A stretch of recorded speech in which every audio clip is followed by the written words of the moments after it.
So common measures questions, typically nobody wants to look dumb, and so we tend to be afraid to ask certain questions. Things like, what is common measures? How do we use it? Where do we find it? Or I'm very busy, what exactly do I really need to know? Before we jump in, there's some information, full disclosure, you will not be getting here. You will not be learning about the history of the project. You will not be hearing about key milestones in the development of common measures. We won't be talking about how the developers wrestled with challenges along the way. And we won't talk about funding or partnership organizations or psychometric evaluation or evaluation we will touch on. But actually those things are useful, and hopefully this will give you a context where you can go back and look at that information and be interested in and draw some value from it. If you're interested in that, what you can do is just Google 4-H common measures, follow the links, it'll take you to the National 4-H website where common measures is found, and we'll get into that in a little while on how to get there. Information you will get as we jump in, hopefully we have some really usable information on common measures. We're reframing this into a practitioner's approach and really just focusing on you using common measures now. That's the guideline here. So in terms of the convenient store of knowledge, worth is more than a quick trip, a hippity hop, a fast stop, a quick stop, an in and out. We want you to have the information right now. If we could just create a convenience store called Right Now, hopefully this would be it. So what is common measures? Let's get started. It's a set of surveys for youth. we probably all know that. The surveys relate specifically to 4-H, so nothing groundbreaking so far. It's designed for grades 4 through 12, and there are 3 exceptions to that, but in general, this is designed for grades 4 through 12. This is something that dropped in the latter half of 2016. It was developed by the MAP Academy in Nebraska, and Dr. Jill Lingard and Jesse Mullendor are our contacts there. They've spearheaded this, and they are absolutely fabulous. Great to work with. They've been incredibly helpful. And these tools are found on the National 4-H website, and we'll get to that later as well.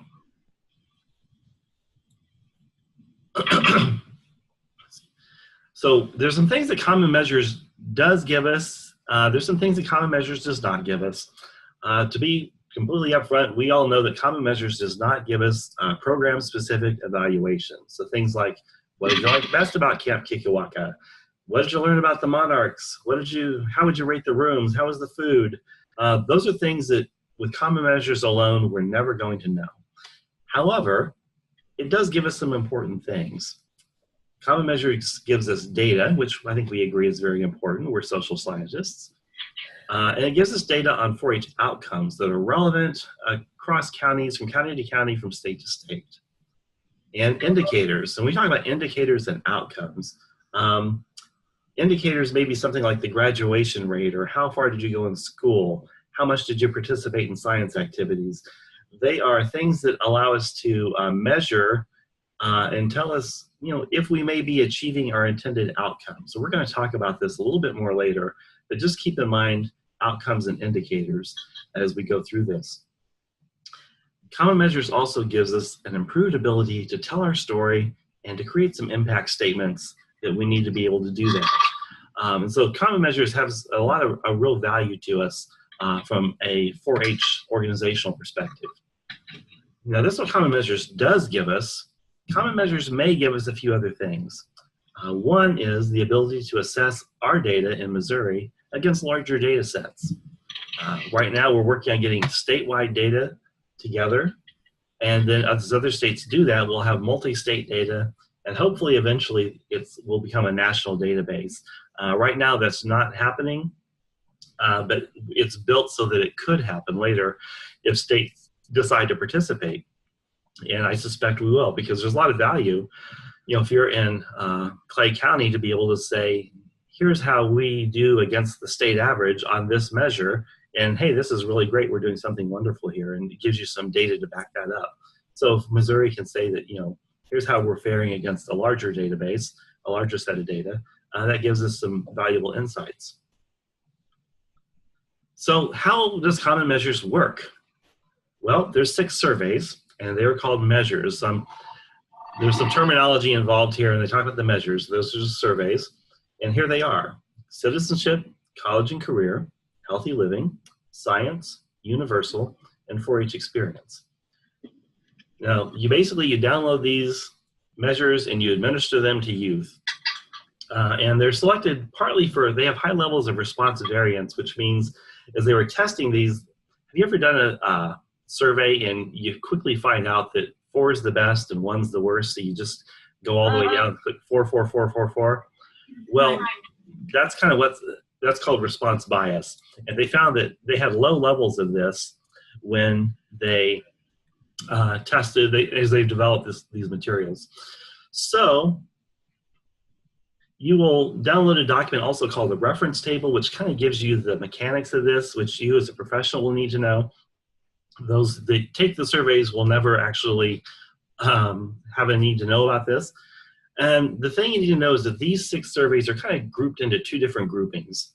There's the outcome measures.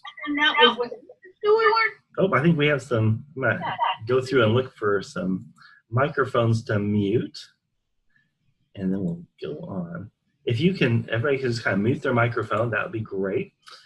Okay, so we have the outcome measures, and then we have the general measures, which are these universal and the 4-H experience. And we'll talk about the outcome measures first. Basically, there's just a little bit different set of rules for them. They work a little differently. The outcome measures, and remember we talked about the reference table down there? We'll download a document called the reference table. We'll take a look at that here. It's in gray. The outcome measures are our citizenship, healthy living, career, and science. If we were to look at the reference table a little bit better, hopefully you're able to see a clear enough version of this with the bandwidth issues. There's some terms that we're going to hear about, but one of those terms is content blocks. And the content block, as you can see, is just basically a group of questions. So this content block is called science, interest, and thinking. And then in white, the content block below that is science, skills, and attitudes. And below that, we have engineering, skills, and attitudes. But these are all content blocks, and that's kind of how they organize items in each measure. Now we talked about, this is Throwback Thursday, so let's go back about 4 slides. We talked about it gives us data on 4-H outcomes and data on 4-H indicators. Well, here's our outcomes in this column. The first one, interest and engagement in science. And there's several more outcomes that we're looking to measure within each of these content blocks. The indicators to say whether or not we're achieving those outcomes, or to give us an insight into that. Excuse me, I'm having some voice issues here. Are found in the next column. And so 3 down, youth will demonstrate a capacity for science process skills, lends itself to the outcome of developing science skills and abilities. So if we were to go, which questions are getting to these things, we go to the right here, and we see our questions. And if you look closely, you're going to see that some of these questions look different than other questions.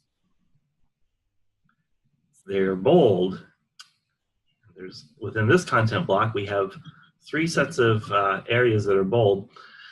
And so these are called core questions. And these are the questions that have to be asked. Otherwise, the survey instrument is not going to stand up to the scientific standard that we ask for. So when you have these questions, these are questions that have to be asked. The questions that are not bolded, those are called supplemental questions.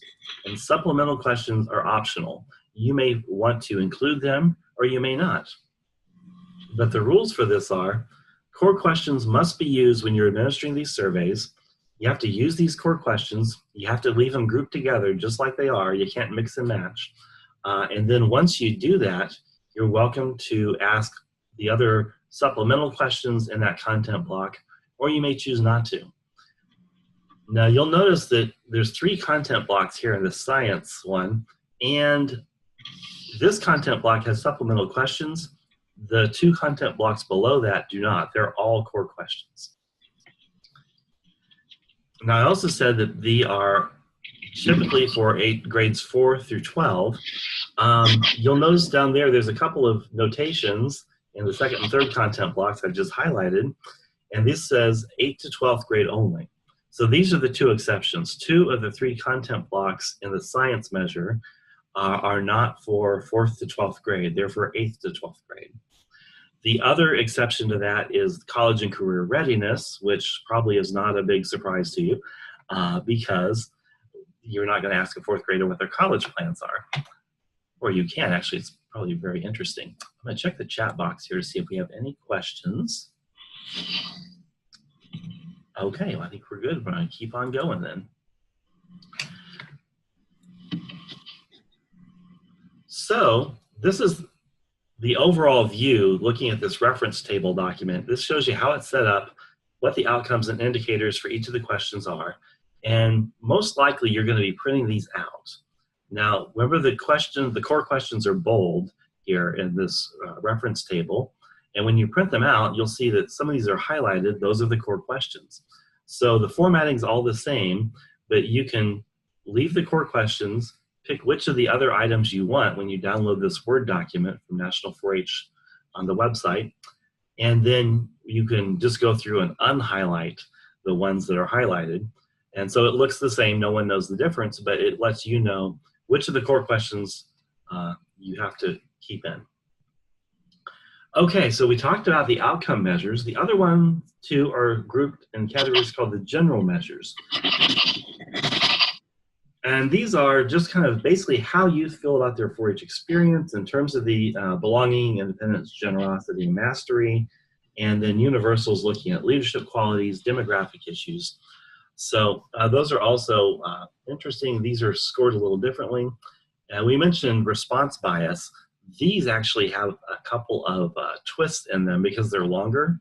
And so there's some negatively worded items in these. So you'll find out where they are, but you'll be able to tell if somebody has gone through there and just went 4, 4, 4, 4, 4, instead of really thinking about each one.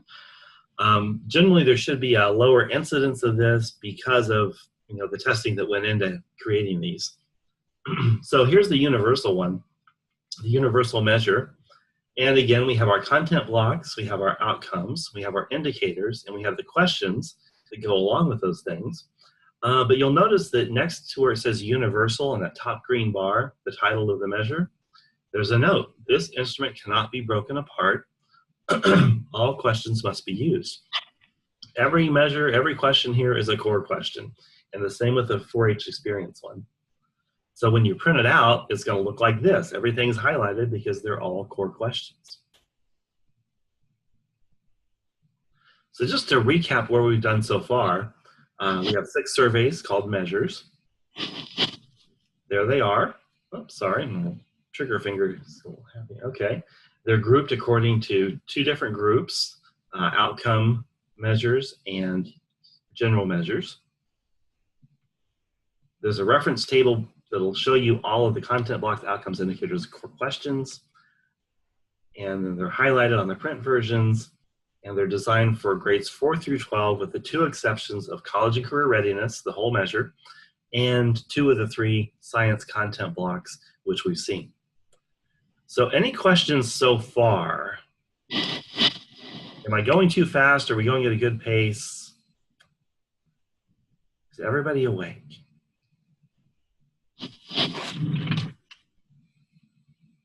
I'm going to assume that's a maybe, a definite possibility of a firm maybe. Oh, I hear typing, okay.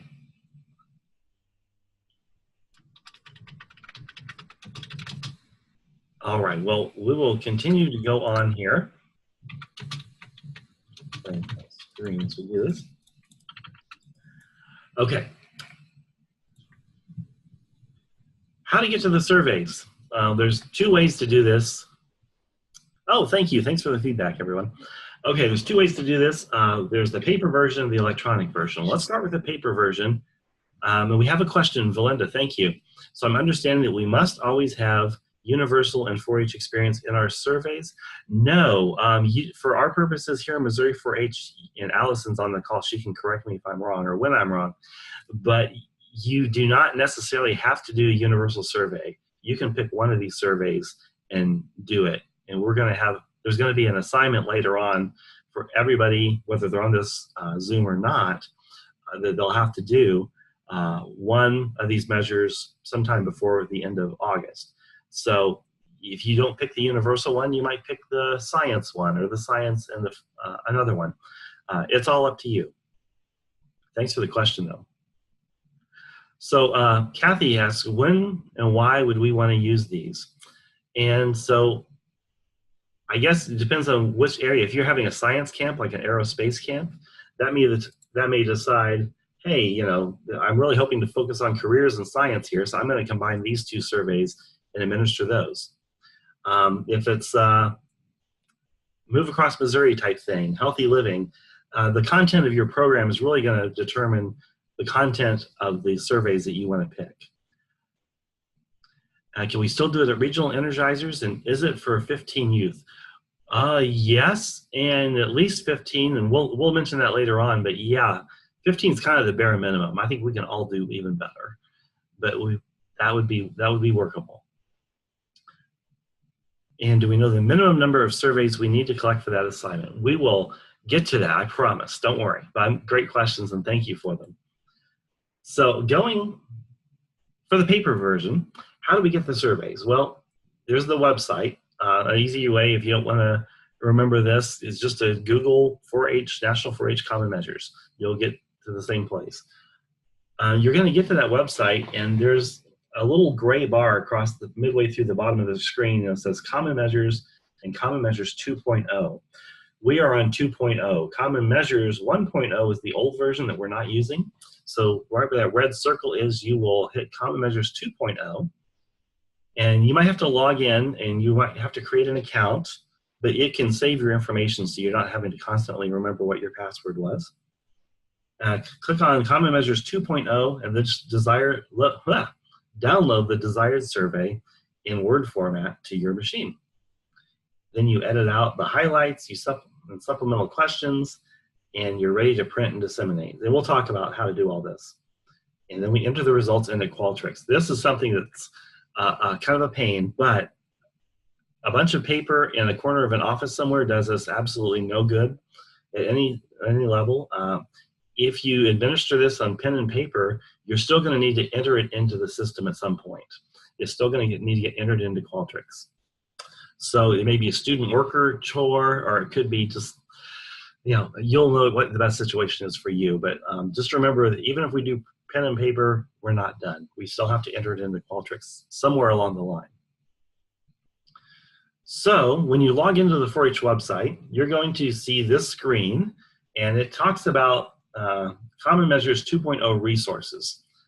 The first one you'll see is the Common Measures 2.0 protocol, and we'll get to this later. Right now, it's not going to mean that much to you. This is just information on administering the survey and analyzing the findings, interpreting the findings. Common Measures 2.0 is the next document, and that'll define terms and give you an overview of the entire instrument. We've actually looked at that. That's the reference table. So you've already seen that. The webinars after this that may be interesting to you. The first one talks about the history of the development of the project, and then there's more of a comprehensive review in the Part 2 webinar about common measures in general. And again, the reference table looks like this. So as you scroll down on the page, you're going to see all these instruments we've been talking about, the measures. And how do you download these? Well, you can figure this out. You click the download button. It's going to give you the option of downloading it in Word document, Word format, which you'll want, and it'll be on your machine. So you download the desired survey into Word, you edit it as desired, and just remember the core questions must be kept together and they must be used. And then after that, the supplemental questions can only be used from the content blocks that have included the core questions. And the supplemental questions are not bold in your reference document, but the core measures are bold. And then you're ready to print and distribute. But we get to the electronic version. Okay, we have a question from Melissa. Is the college and career readiness surveys that we did last time still good, or is that 1.0? I'm not sure, but I would just say download the most current one directly from the website. That way there won't be any question. We won't be wasting effort. So great question. Thank you. Sarah asks, where can I find resources about using Qualtrics? Excellent question. We probably need to do a Qualtrics training, actually. I would encourage you to log in and poke around a little bit, but we need to look at that and get how we can get people familiar. I'm not sure what the answer is right now, Sarah. Electronic version. First step is to check your email. Pretty soon, sometime between the end of this ISE and the beginning of your data collection, you'll be getting an email from 4-H Youth, and they'll say, hey, you, 4-H Youth has invited you to collaborate on their universal full survey, and you'll just say, click the login button, and that takes you to missouri.qualtrics.com, which is where you go to kind of poke around. So you should all have Qualtrics accounts. You go to missouri.qualtrics.com and just kind of poke around and try different things. It's really kind of fun to play with.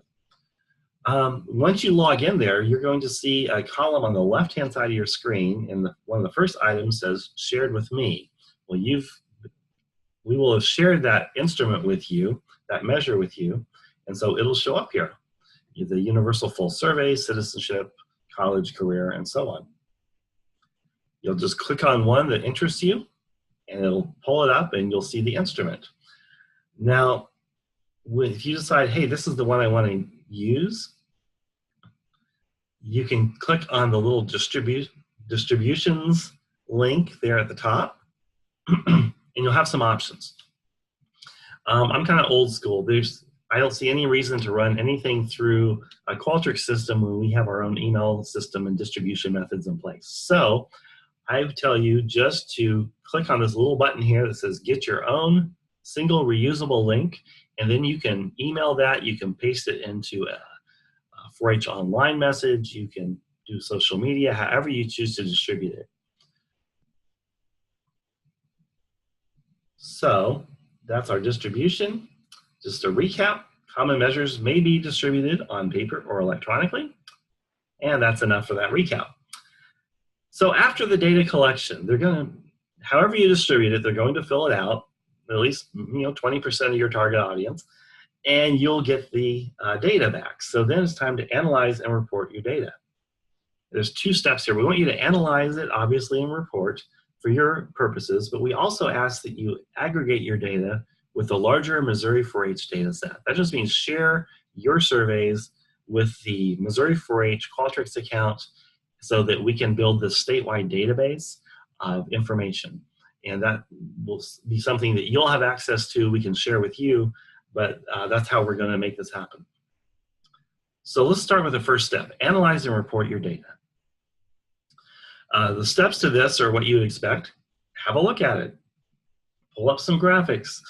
Download your data to Excel, make it readable, make it interesting, report on it, and you're done. So first step, examine your data. You are looking at your instruments in Qualtrics. We talked about the distribution tab. Up there, there's another one called data and analysis. And as you just poke around and play with it, you'll find that. And when you click on that, it's going to give you some options. You can import and export, and you're going to pick export, and you'll get this little box saying download data table. What do you want to download?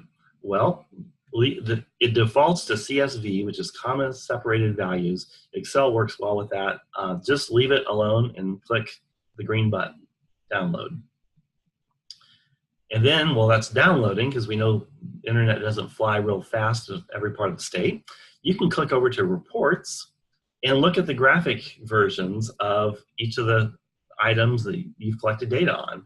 It'll give you some graphics that you can use, and then you can click the share button and download it as a Word document or a PowerPoint slide, and you can copy and paste that into your report that you're delivering to your stakeholders and your administration and anybody else who you deem needs to have that. So there's some really good tools here for you. You have some graphic illustrations of your data. And by then you've finished downloading, and when you call it up, it's going to look like this. And this is not the most attractive data collections that you're going to come across. There's a lot of information here you don't need. And I've had people come to me and say, this is freaking me out. I don't know what I'm supposed to do with all this. And so you can cover a lot of ground by just making it readable. So here's some suggestions. Number one, hide the information you don't need. And number two, format your cells to be readable. And number three, expand the columns in Excel. And if you do that, you're going to have a set of data that people can get on board with. So you're going to highlight it, right click and say hide, and you're going to get that. And then you're going to look at see across the top, number two, you get 2 words on the question. You don't really know what the question is. So if you hit that column, highlight the column, right click and say format cells, you're going to get this little box, and you click on alignment, and you're going to want to say, okay, on the vertical alignment, let's make it start at the top instead of reading from the bottom. And while we're at it, let's wrap the text so it doesn't just go off into nowhere, and the text will wrap around, and you can look at the little box and see the whole question. And as you play with that, you'll get a much more attractive Excel doc. And if you're interested, I can demonstrate this live right now. If you're already good with Excel, we can go ahead and move on. The other thing I did here was to widen the columns so that there's more than 1 or 2 words showing. So what do you think? Should we go ahead and do this live with an Excel document, or should we go ahead and move on?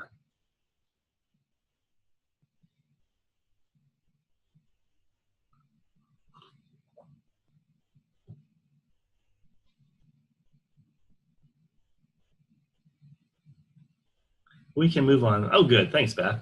Okay, everybody's good to move on. Let's roll. So, reporting your data.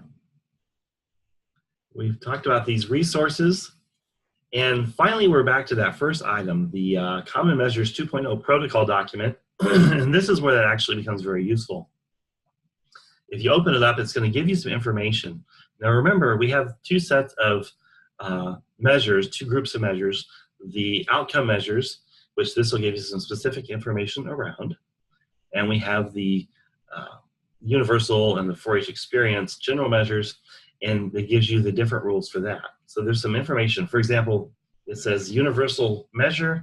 This scale contains some negatively worded questions. We talked about that. Same with 4-H experience. It tells you where they are and gives you some ideas on, it tells you how to score them. You'll just need to pour through this document. And as you know, social scientists, I know that that's something everyone can do on their own. They don't need me to walk you through it.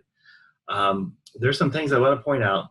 It gives you some examples of how to phrase your reporting. So on this item, it says, when asked at 4-H, did you learn about the needs of your community? 80% of youth who responded yes, 50% said sort of, and 5% said no. It gives you some sample verbiage that you can use. And so it's a pretty useful document, but it's not something you're going to really need till you're circling it around at the end.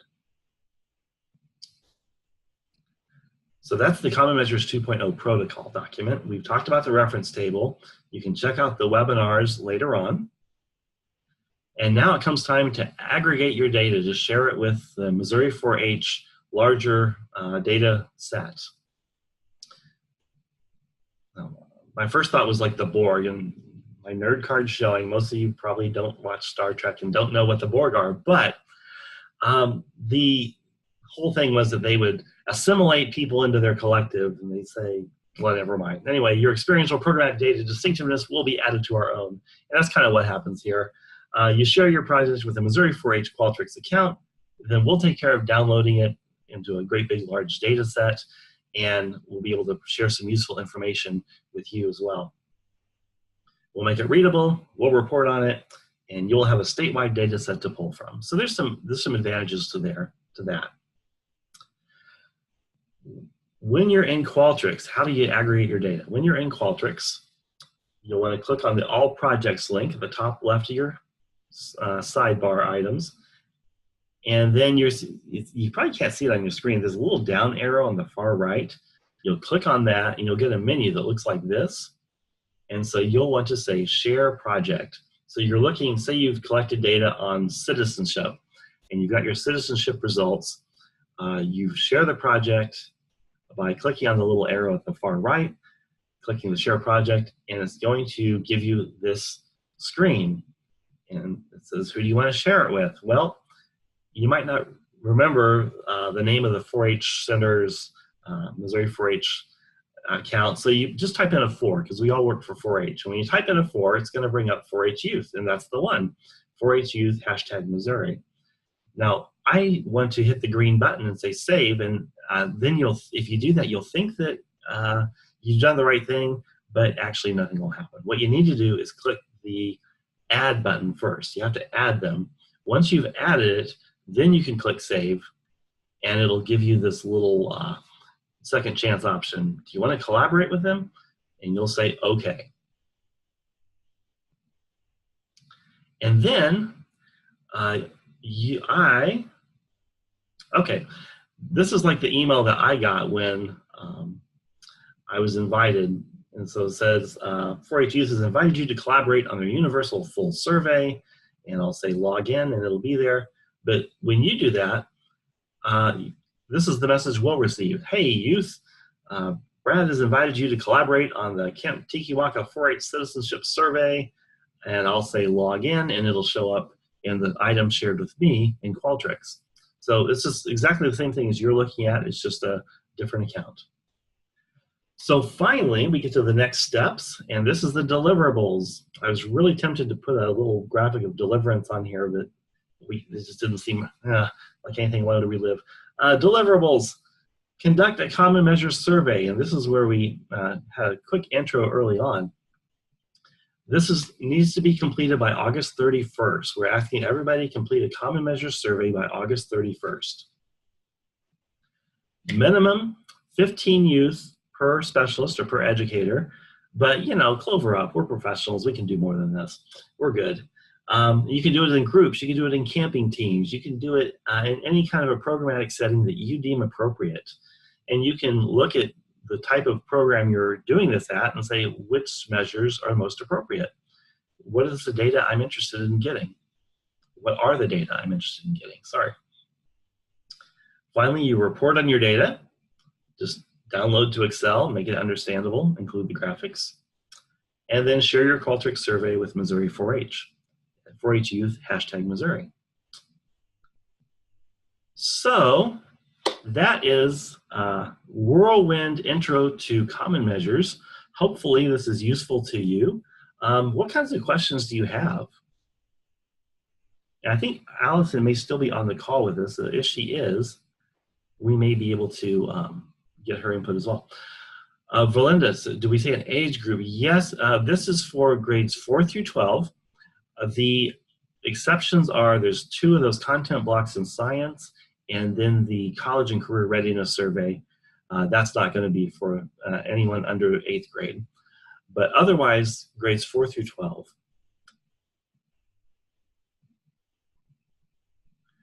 And Melissa, oh, Valinda, will we share the PowerPoint? Yes, absolutely. Oh, I know, there's no way to remember all of this. I'd be in trouble too. What I'll do is I'm recording this webinar, so we'll make this available as well. I'm also happy to share the PowerPoint with you, and I'll send out an email to where that's located. And if we need additional directions on the S drive, we can, or like in a Word doc, we can definitely do that. So thanks for the questions. Anybody else? Do we have any other questions or anything that we can take from this?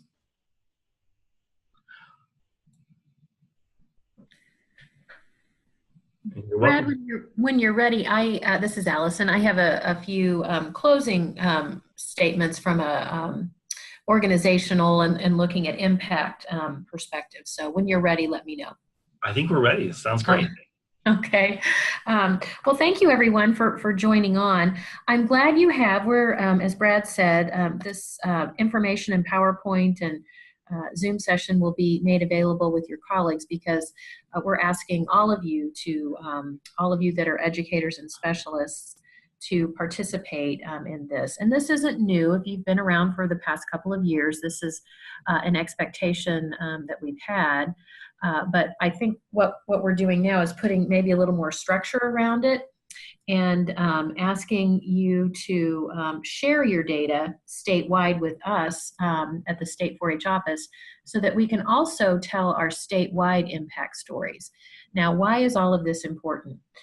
One of the things you guys know is that, you know, we say a lot of things in 4-H. We say that we help youth set goals. We say that we help youth have opportunities where they learn how to make decisions, or learn how to analyze data, or communicate, or think about their future, and how they're going to map out their future. So we say a lot of things in our program, and those things are all really true.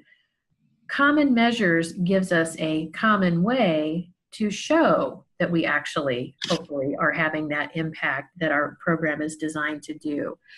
And so this is an important piece for you as faculty members to be able to have this kind of data and turn it into reports or communications that share the positive impact that you have.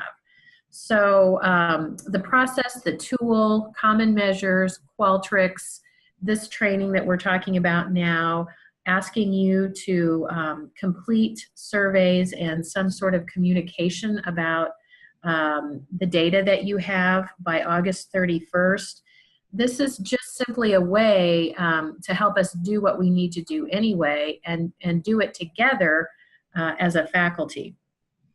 So those are the important things. Your regional directors want to know this sort of thing, the impact that our programs are having. Extension councils want to know these things. You're also expected to include outcomes in your evaluation as you upload and share your work on MyVita. All of these things will are important pieces, and this Common Measures tool and then Qualtrics to help analyze the data will help you do all of that. Then, as it rolls up into the state level database, your data, we'll be able to tell that statewide story as well. It just helps our program show impact and therefore relevance. So I really appreciate you taking this seriously, and again, knowing that you can utilize this process at regional energizers, with camps, with other environments that you're in. Some of you may ask or have asked, one of our end goals is college and career readiness. We say that's the area where we're ultimately wanting to have impact on young people. You may want to select the college and career ready content blocks, questions to young people that you're working with. So I would ask for you to consider that. The more similar data we're collecting, the more we're able to roll it up and have enough sample size or number of youth within a certain content block to tell the bigger story.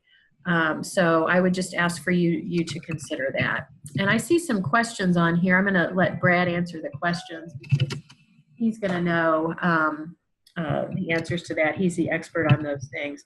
So again, I just want to say thank you, and I have appreciation for this. We will do follow-up after this webinar to make sure that your colleagues are aware that this is what we're asking you to do. We'll let regional directors know that this is what we're asking you to do. Again, no different really from last year, so nothing new, but we'll keep on this. So the other thing you may be asking, if you're a YPA, am I required to do this?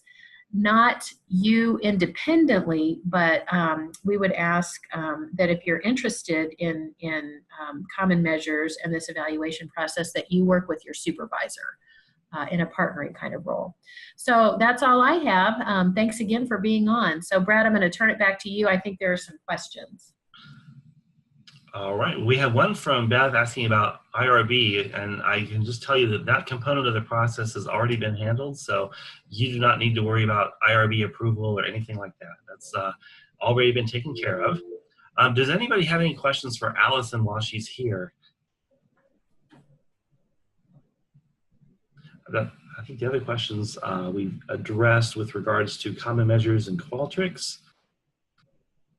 All right. Well, if there's no more questions, thank you all for being here. I think we did this in 45 minutes or so, and I appreciate your participation. Let me know if you have follow-up questions. I will share the video and the email, and I hope it's been useful to you. I appreciate all your efforts, and we look forward to working with you in the future. Take care.